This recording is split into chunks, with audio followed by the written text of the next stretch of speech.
Hey guys, welcome back to the Climbing Daily Wednesday News Show. Today it's gonna be a quick show because honestly I'm really hungry and I need to pee. Too much? That wasn't too much, Teresa. I'm very happy for you to share all this stuff with Not us. too much? No, that's fine. That's Okay. fine. But you want to be quick. Yes. Which will mean that I will be intentionally slower. very slow. Okay. Okay. What's your first news story? A crazy ascent in the Peak District. Appointment with Death is an E9 6C route in Wimbury Rocks and is seen as one of the boldest on the Gritstone. Protected by a single low wire on the crack on the right of the climb, with a fall near the top requiring that the belayer to jump in order that the climber would not hit the ground. Filip Babic is a Polish mountaineer based in the Italian Alps and has an impressive mountaineering pedigree in Europe and the Himalayas. His experience trad climbing in the UK, however, is limited, which makes this ascent even more impressive. And along with this fact, without a belayer to go with him, but determined to climb the route, Filip rope soloed it. Now, to explain rope soloing, it's tying yourself into the bottom of the route and then climbing with some kind of pulley system. Filip used gree-gree, and considering that the protection on this route is not great, any fall near the top would have been pretty drastic to say the least. We caught up with Filip to explain a little more. Oh, it's really amazing. It's like a dream comes true. I know this route since 2004 when a photo of Sam Whitaker during his first ascent and advertising of 510 in French climbing review, Grand P. For many years, this route was for me a symbol of something unattainable, something extreme, something for the really strong nerves. So I had a belay on the beginning of the wall. I put 2 cams at the bottom of the wall. Then I climbed the rope solo in the corner put a friend in the middle of the crack on the right side. Then I climbed down with pretty much slack. I think I had more or less 6-7 meters of slack for be able to do all around. Go left at the beginning and then right at the top. First of all, because of much trouble to find someone for belaying. The day of the ascent, I know it, my friend David will come, but I was afraid it will be too late. So I set up all for a rope solo ascent. Then when I started to warm up on the route, I found the condition amazing. So I wanted to take advantage of this moment. I know it, a rope solo ascent will be something special, something important. I felt really well. So I set up all and I went for it. Did he basically solo this route? Pretty much, I would say. He would probably argue that he was protected from the wire and the crack on the side. But if you watch any of the videos, and I haven't actually seen a fall yet, maybe people haven't recorded or published a fall, but it looks like like I said, the belayer would have to do a massive well-timed jump in order that the person would just crash into the side and not fall all the way down to the bottom. And I guess as a rope solo, if he does take a fall, he has to be quick enough to grab that rope from the gree-gree. I don't know. I've never fallen on a rope solo before, so I have no idea how that would work. There's so much going on, and just having been at a Petzl Roc Trip, I have to say that probably a gree-gree is really not meant to be used in a rope solo situation. He might have had other things going on, but I know that he did use a gree-gree as his main thing. The main thing, yeah. But no, an amazing route, and I would go and watch either one of Tom Randall's or we've got an amazing video, we'll link it below, of the first ascent of that by Sam Whitaker. It's in 2003, proper grainy footage, but very tense ascent. It's brilliant. Really on Epic TV. What's next? Next up, we have a 9B repeat, always in the UK. On Friday, 13th of May, Eder Lomba made the second ascent of UK's hardest sport route, Rainman. It was first climbed by Steve Maclure in 2017, and he gave it the grade of 9B. Eder, who lives in Sheffield, spent a lot of time in Mellon Cove, previously climbing Rain Shadow and Batman. We have some exclusive footage filmed by Masha of Eder climbing the route. Take a look.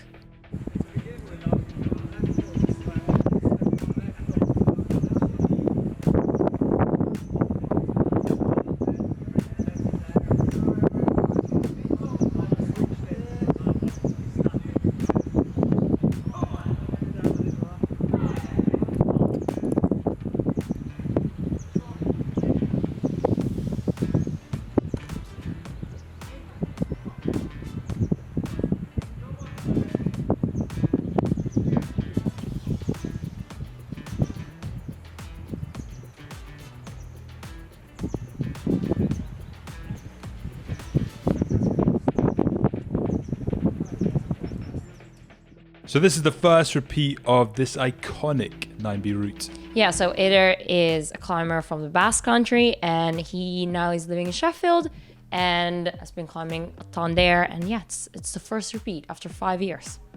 Mr. Steve Maclure has a companion. Yes, on limestone. That's on random. limestone.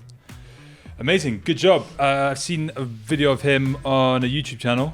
Yes, there's a full uncut ascent on YouTube. What's the YouTube channel called? Give it a shout out. Go on. You don't know the name, I do don't you? know the name of it. Oh no! I'm gonna say that I did watch the video though.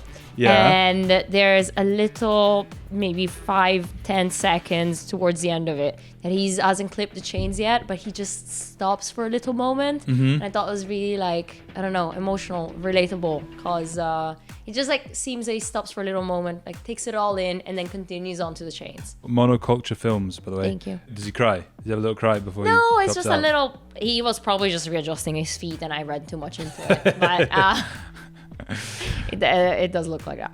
Yes. Nice. Well, congrats to Eder. See. It's good to see. It's good to see that get a repeat. To be totally honest, I'm very, very psyched for him. What's next? Everest stories. Everest or Everest? Have a rest. Huh. British mountaineer Kenton Cool has made his 16th summit of Everest, a record for a non-Nepali climber. The news comes a week after we reported on Sherpa Kamirita making his 26th ascent, which is the official world record. Cool, who works as a guide on the mountain, was leading up a team and managed to make his most recent summit on the 15th of May. This latest achievement adds on to Cool's many accolades, which includes being the first person to climb Everest, Nuptse and Lhotse in a season. Staying with Everest, where Planet Mountain has reported of an amazing ascent by paraclimber Andrea Lanfri.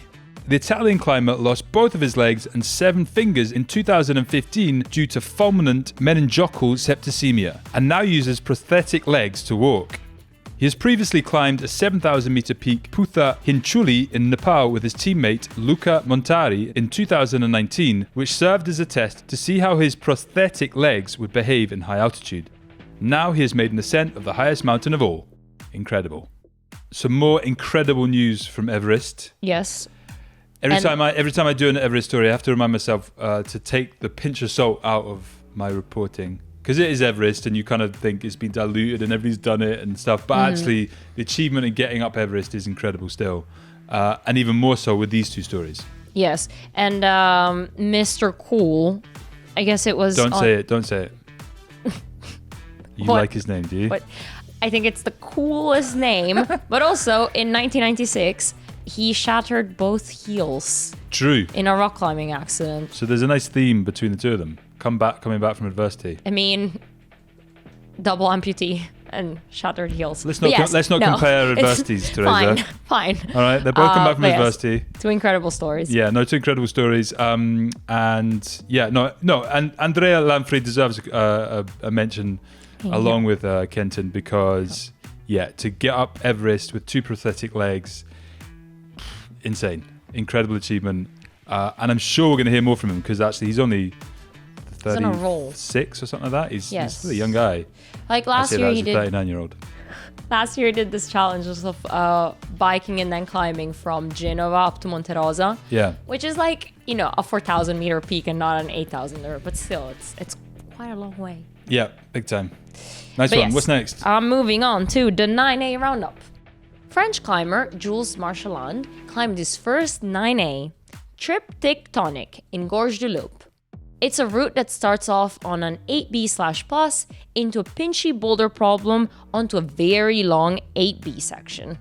In the USA, 18-year-old Owen Wally has done his second 9A called Dad Bod. He had a bit of a sketchy moment at the top of the route when a hold broke going for the clipping jog. Was that route you mentioned called Dad Bod? Dad Bod. I like Yes. that name. I've got a dad bod. You don't, you run. No, but I still have a dad bod. By the time you get to a certain age, no matter how much you run, you still have a dad bod. I tried to... There's ripples, all right? I have ripples. Thought coming back from Greece I was gonna have a food baby. Mm-hmm. Too many hills. You do a big poo. Sorry, been hanging out with my kids too much. No, I walked up a lot of hills. That's where I was going. All right, you walked up a lot of hills to work off the Yes. food belly. Yes. Right. And did it work? You Yes. didn't have to go and...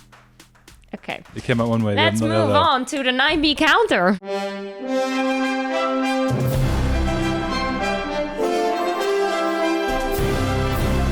This week, Yes, this week. we have one 9B by Eder. True. So 3 points. You know what happened?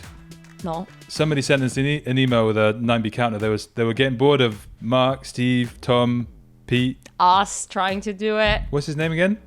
I Adam? haven't spoke to Dave since Dave. probably last Of course, summer. he's called Dave. But Anyway, a very nice man called Michael Studer sent us a little spreadsheet. I'm going to flash up because I'm going to send it to Flo. It's even got Eder Lomba on there, who's just done a 9B.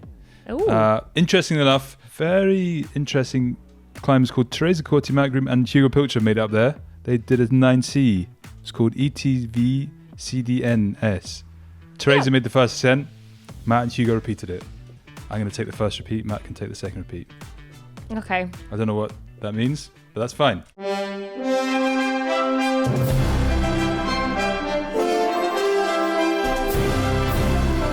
Shop stuff. Shop stuff. What do we have this week in the shop? You're very close. Do you not want people to see your mouth? Is that the problem? Are you I self-conscious? shifted to it, so yeah. Did you not brush your teeth this morning? I did. I just did. A little bit yellow. You've been eating bananas. Carrots. Carrots. Oh, that's a good link. It's a good segue. Almost, but not quite. First up, we're going to be talking about the shop stuff. And there is a new Petzl restock. It makes it sound very boring, but it isn't. Like, Petzl have got some cool stuff, obviously. They do, like quick draws, really light ropes, and the gree-grees, Yeah, which so if we you've all been love. waiting to get a gree-gree, if you're just starting on your sport climbing adventure, now is the time to go and get Petzl because it gets sold out super quick. This is why we get excited about it. Yes. Because when it comes in, it goes out, right? Yes, so we need to restock quickly, but we have done. And now you can buy it. But then also you can get your merch. I've got different merch on today. Do you want to quickly see the back of it? Is it a super colorful one? It's the Agile du Midi. Yes, that should be in shot, yeah. There you go. You can get some Epic TV, I don't want to call it merchandise, the collection. There's merch. Well, but I mean, you can call it merch if you want to, but the guys in the shop said they wanted to call it the collection. Really? The But Epic TV collection. we dropped some Out merch. now. Yeah, but then, yeah, true. If you're David Dobrik. I really appreciate that. Next Right. up, let's talk. So the talking point today, I wanted to make it a little bit more lighthearted. Alrighty. We've just had a restock of Petzl. Yes, You've just been to the Petzl Roc Trip. clearly, I'm tanned. First of all, I'm going to ask you, how was the Petzl Roc Trip? It was... Full disclosure, go. Full disclosure, it was very, very cool. Very, very cool. We got to meet a load of athletes. Yeah. Like, the best Highlight? ones. Who's your best athlete that you met? Awkwardly or properly? Because with some Both. people I could pull it together, with others I just didn't. Who made the best impression on you? I don't know. Everybody. Good game's a quick game. Neil, because it's always lovely to see him again. Neil Gresham, That who was pretty much the main presenter, He wasn't was the presenter. Yeah, he did a really good job. They It wasn't easy. They must have seen the video that we did with him. Probably. Probably. Yes. He's also just a good speaker. He's a very good speaker. Very good speaker indeed. so yes. That's it. Steve, and then- Steve Maclure was there. Steve Maclure. Yeah, but I did like Matt kind of introduced me. We were all there, and then I was left alone with him, and I just went like, "Oh right, you're such a legend," and then snapped out of it and actually had a conversation. I promise. But no, it was good to see all those athletes. It was an incredible event. I mean, Petzl helped out the Manike project to build a more sustainable climbing area. And yeah, we got to see that firsthand. And there will be a ton of videos coming about it quite soon. I'm going to ask an obvious question. Yes. And I think I can. Yes. Is it more sustainable to go around just drilling bolts in everywhere? Why is that sustainable? Yes, if you do it if you do it with like brains, if you do it thoughtfully, because it was like, it's not sustainable in the sense of, it's not trad climbing. Getting the old diggers out. Yeah, but they made it like accessible to everybody. Okay. And even on the bolting clinic, one of the requirements was to have in mind, to create these routes for everybody, like even for kids of the villages around, like not to just, bolt super long, like spaced out things. So yeah, there's a lot of birds that were like disturbing or anything like that. No, because they did open a lot of crags, north-facing crags, which would have been ideal and in the shade. Because there were birds there. But however, yeah, they closed them down for the event and for the season because of the birds nesting there. Okay, so we say well done to Petzl. Well done to Petzl for helping out on this project. Yeah. And what about the videos that are coming? What's coming? Am I teasing them? Well, just say something. So give us a pitch in like 20 seconds. Alex Megos belayed me. Alex Megos. Just whisper the word Alex Megos.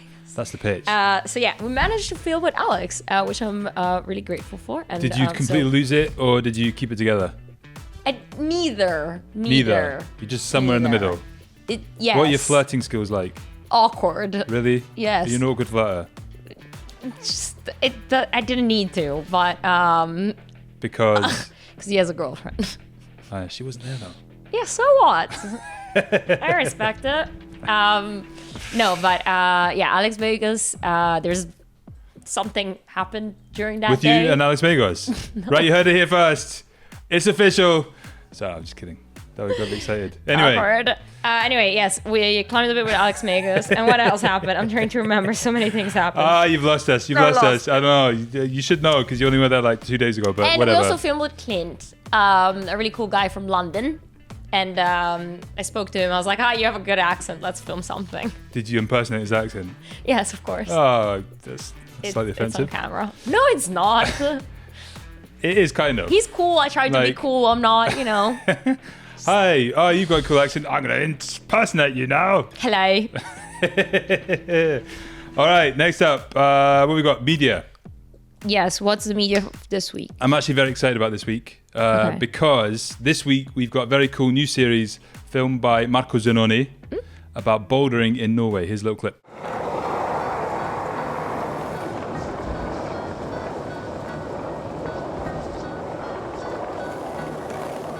My name is Thilo Schröter, and I'm originally German, born in the Netherlands, and moved to Sweden at a young age. Then I moved to Norway later on, and I've been living in Norway for close to 18 years now. I feel like I can call it home.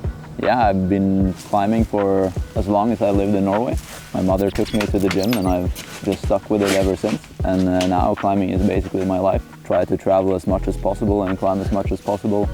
Right now I work as a route setter, and I also work as a trainer for kids in Oslo, the most psyched and strongest kids in the country. So that's a lot of fun, and then of course there's climbing as well as a job. Yeah, that's pretty much what I do for a living. Boom.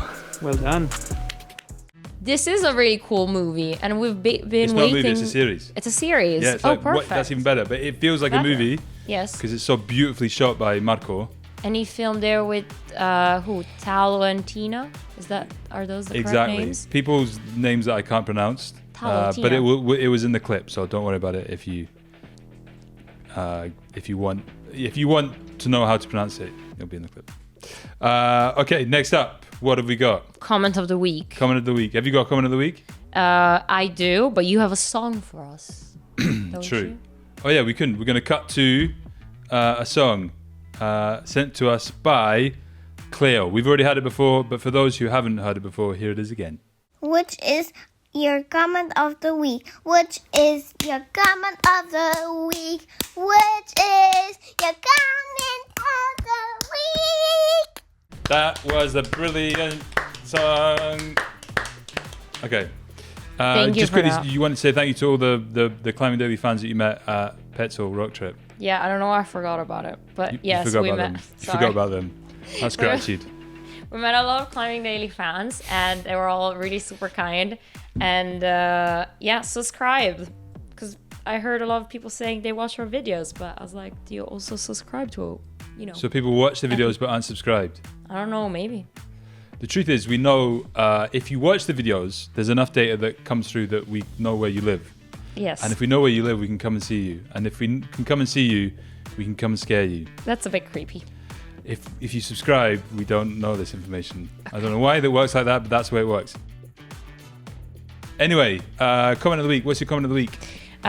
You go ahead, because mine is really small and I have to zoom in. Why? Because you're not wearing your glasses? Why are you not wearing your glasses? Are you embarrassed? Did you wear your glasses for Alex Megos? No. You didn't wear your glasses for Alex Megos? No. I've lost my comment of the week I now didn't. as well. I didn't want to look smart. One sec. Just tell me, as we're waiting, Alex Megos, he's a good belayer. Are his arms bigger than his legs? I don't know. I didn't stare. You didn't check out his legs? I didn't Has he check got out nice legs? I mean, yes, sure. Okay, anyway, enough of Alex Megos. I'm just quickly going to mention last week, I said that I didn't know where silence was. I want to say that I was joking, and I'm going to bring it up again. So if you want to abuse me in the comments, that's totally fine. But I just want to make an excuse. I was rusty. Teresa threw me off with her comments about Adam living next to silence. And I was like, Adam lives in Czech Republic. Vis-a-vis is silence in Czech Republic. Obviously it isn't. It's in... Norway. Yeah, exactly. Yeah, in a cave. Anyway, enough of that. My comment of the week is from Rafael Menudia, who says, I do wonder if the international public understand the meaning of no capote only. Teresa, what does capote mean?